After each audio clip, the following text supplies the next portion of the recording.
So hello guys, welcome to my YouTube channel. दोस्तों, आज की इस नई वीडियो में एक बार आपका फिर से स्वागत है।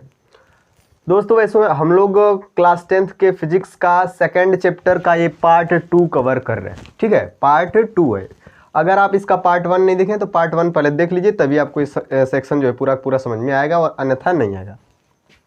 तो इस सेक्शन में बेसिकली हम लोग बात करेंगे गोली दर्पण द्वारा प्रतिबिंब बनने के नियम। ठीक, इसके जो नियम हैं, इसमें जो नियम मतलब लागू होंगे वो नियम, और जो समतल दर्पण द्वारा जो नियम था वो दोनों इसमें जो है लागू होगा। ठीक है, तो चलिए इसमें के नियम को हम लोग बारीकी से समझ लेते हैं।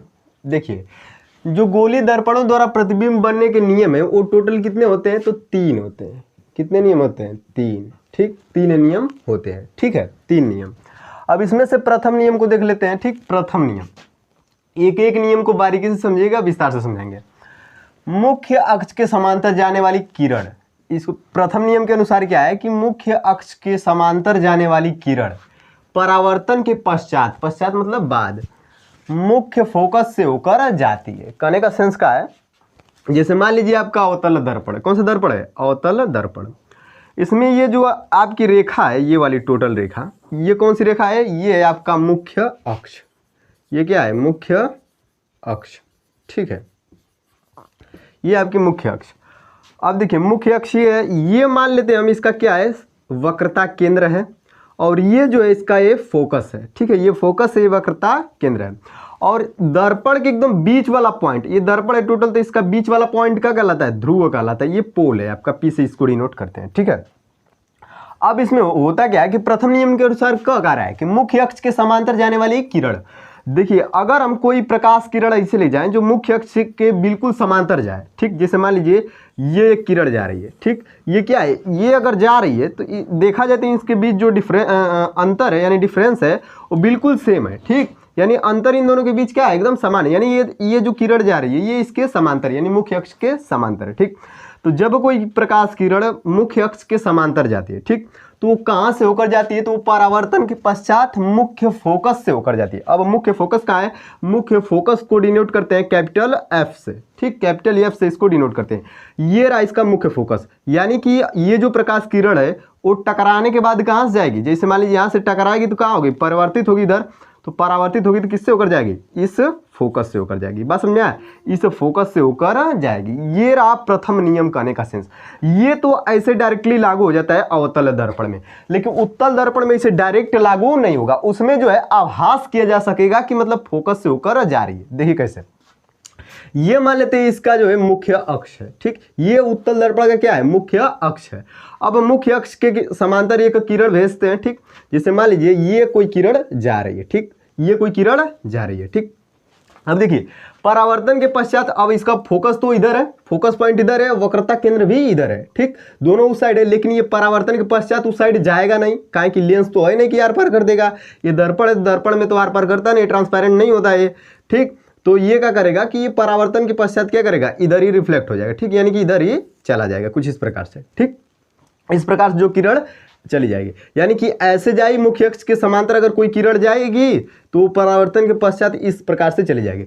अब कोई बंदा कहेगा कि यहाँ पर तो फोकस से होकर जा ही नहीं रहे, लेकिन हम ऐसा आभास कर सकते हैं कि ये जो किरण है वो फोकस से होकर जा रही है। देखिए ये जो है परावर्तन के पश्चात वाली किरण, ठीक, ये वाली जो परावर्तित किरण है, इसको अगर आभास करके हम इधर से इसी की दिशा में बढ़ाएं, ठीक, ऐसे बढ़ाएं, तो ऐसा आभास होगा कि मानो ये फोकस से होकर ही जा रही है। बात समझ में? तो प्रथम नियम में बेसिकली यही होता है कि यदि कोई किरण मुख्य अक्ष के बिल्कुल समांतर जाए, ठीक, मुख्य अक्ष के क्या आ जाए? बिल्कुल समांतर जाए, तो परावर्तन के पश्चात यानी टकराने के पश्चात कहाँ से होकर जाती है? मुख्य फोकस से होकर जाती है। बस समझ में आया? इसमें भी देख लीजिए उत्तल दर्पण में और अवतल दर्पण में, दोनों में ऐसा होता है। उत्तल दर्पण में सिर्फ आभास किया जा सकेगा, ठीक है, रियल में उससे नहीं जाती है, बट आभास किया जा सकता है कि मतलब फोकस से होकर ही जा रही है। बात समझ में आया? तो ये तो रहा प्रथम नियम। प्रथम नियम में शायद किसी को कोई दिक्कत नहीं होगा। अब चलते हैं द्वितीय नियम में। ठीक है, द्वितीय नियम बिल्कुल इसी का उल्टा है। बिल्कुल इसी का क्या है? उल्टा है, यानी कि कह सकते हैं प्रथम नियम का विलोम है। प्रथम का विलोम ना, यानी प्रथम नियम का विलोम। विलोम मतलब होता है उल्टा या विपरीत। अब देखिए ये तो रहा प्रथम नियम, ठीक। प्रथम नियम में कोई दिक्कत नहीं है। अब इसको, इस नियम को मिटा देते हैं क्योंकि हम इसी पर सबको समझाएंगे, ठीक। तो इस नियम को मिटा देते हैं। अब देखिए ये नियम, नया नियम क्या कहेगा, ठीक। इसमें था क्या, यदि मुख्य अक्ष के समांतर जा रही थी तो वो फोकस से होकर जा रही थी टकराने के बाद। लेकिन इसमें देखिए क्या है, यदि कोई किरण मुख्य फोकस यानी कैपिटल एफ मुख्य फोकस से होकर जाए, यदि कोई किरण को ही मुख्य फोकस से भेज दिया जाए, ठीक, होकर जाने वाली किरण परावर्तन के पश्चात मुख्य अक्ष के समांतर जाती है, ठीक। कहने का सेंस का है, यदि वो एफ से जाएगी, ठीक, यानी मुख्य फोकस से जाएगी तो परावर्तन के पश्चात जो है वो मुख्य अक्ष के समांतर जाएगी, मुख्य अक्ष की क्या जाएगी, समांतर जाएगी। यही मेन है इस नियम में। उसमें बिल्कुल इसी का विलोम था, यदि मुख्य अक्ष के समांतर जाएगी तो फोकस से टकराने के बाद जाएगी, मतलब फोकस से होकर। यदि फोकस से ही जाएगी तो कहां से जाएगी, मुख्य अक्ष के बिल्कुल समांतर। फाइन ऑन कर दो। अब देखो, अब इसको जरा एग्जांपल में समझ लेते हैं। हम मान लीजिए भेज दिए फोकस से एक प्रकाश किरण, ठीक। ये फोकस से जो है प्रकाश, मतलब किरण एक जा रही है फोकस से होकर, ठीक है, फोकस से होकर प्रकाश किरण जा रही है, ठीक। अब देखिए बिल्कुल फोकस से होकर जाए, अब टकराने के बाद कहां से जाएगी, द्वितीय नियम के अनुसार टकराने के यानी परावर्तन के पश्चात कहां से जाएगी, बिल्कुल मुख्य अक्ष के समांतर, यानी ऐसे निकल जाएगी। यानी फोकस से होकर गई तो इस मुख्य अक्ष के बिल्कुल समांतर जाएगी, यानी समझ लीजिए इसके सीधी जाएगी बिल्कुल, ठीक। और इसमें देख लिया जाए, मान लीजिए हम फोकस से भेजें तो क्या इधर से भेजेंगे, नहीं भेजेंगे, क्या कि इधर से पेंट किए तो परावर्तन हो भी नहीं करेगा, ठीक। तो इधर से हम भेज नहीं सकते, लेकिन हमको फोकस से ही भेजना है। तो एक काम कर सकते हैं, हम फोकस के ही दिशा में ऐसे कुछ भेजें, ठीक, आभास करते हुए कि ये फोकस है हमारा, हम ऐसे कुछ इस प्रकार से प्रकाश किरण को भेजते हैं, ठीक। तो मान लीजिए कुछ इस प्रकार से जो है किरण जा रही है, ठीक, ऐसे प्रकाश किरण गई। अब परावर्तन के पश्चात किससे जाएगी, जब फोकस से जा रही है तो मुख्य अक्ष के बिल्कुल समांतर जाएगी, यानी ऐसे निकल जाएगी, ठीक। बात समझ में आया, कोई दिक्कत नहीं है। ऐसे गया फोकस से, मान लीजिए ऐसे गया, ठीक, फोकस से होकर गया तो फिर परावर्तन के पश्चात इधर मुख्य अक्ष के बिल्कुल समांतर निकल जाएगी प्रकाश किरण। यहाँ तक शायद किसी को कोई दिक्कत नहीं होना चाहिए क्योंकि कुछ खास है नहीं, बस छोटा सा दो कंसेप्ट है। ये दोनों एक दूसरे के उल्टे हैं, बिल्कुल समझ लीजिएगा, बिल्कुल आसान है। प्रथम नियम के अनुसार क्या है कि यदि मुख्य अक्ष के समांतर कोई किरण जाएगी तो परावर्तन के पश्चात फोकस से जाएगी, और द्वितीय नियम के अनुसार क्या है, यदि कोई किरण फोकस से होकर जाएगी तो परावर्तन के पश्चात वो मुख्य अक्ष के बिल्कुल समांतर जाएगी। चलिए फटाफट से तीसरे नियम को भी देख लेते हैं और यहाँ वीडियो को क्या करते हैं, समाप्त कर देते हैं, ठीक है। तो देखिए तृतीय नियम को भी देख लिया जाता है इसी समय। देखिए तृतीय नियम में थोड़ा सा अब चेंज आएगा, ठीक। तृतीय नियम में क्या आएगा, चेंज आएगा, ठीक। तृतीय नियम में थोड़ा सा चेंज आएगा। पहले इसको पढ़ लेते हैं।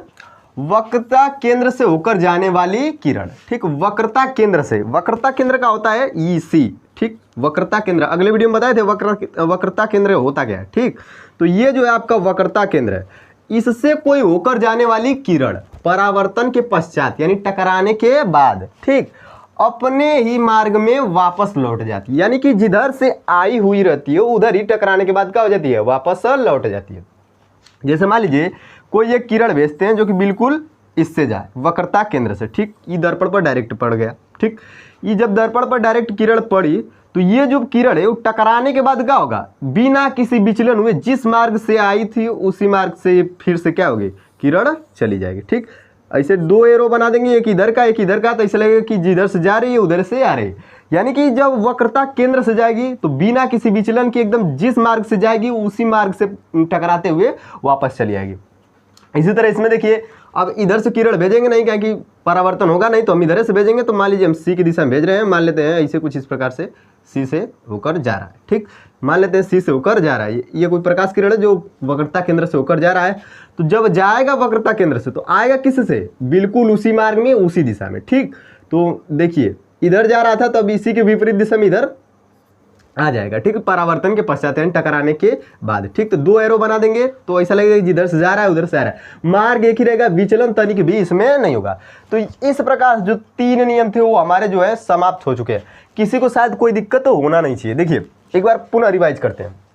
देखिए यदि कोई प्रकाश किरण फोकस से होकर जाती है तो टकराने के बाद कैसे जाएगी, फोकस से होकर जाती है तो मुख्य अक्ष के बिल्कुल समांतर, ठीक। मुख्य अक्ष के क्या जाएगी, समांतर जाएगी, मुख्य अक्ष के समांतर। यदि कोई मुख्य अक्ष के समांतर ही किरण आ जाए तब कहां से जाएगी, फोकस से होकर जाएगी, तृतीय नियम में क्या है कि यदि कोई किरण वक्रता केंद्र से होकर जाए तो बिना किसी विचलन के टकराने के बाद पुनः उसी मार्ग से वापस लौट जाती है। बात समझा? ये थे आपके कुल 3 नियम जो कि खत्म हो चुके हैं और मैं उम्मीद करता हूं कि आपको ये समझ में भी आ गए होंगे। अब हम लोग अगले वीडियो में क्या करेंगे कि इन्हीं तीनों नियमों का पालन करते हुए प्रतिबिंब बनाना सीखेंगे, यानी कि इमेज बनाना सीखेंगे। बात समझा?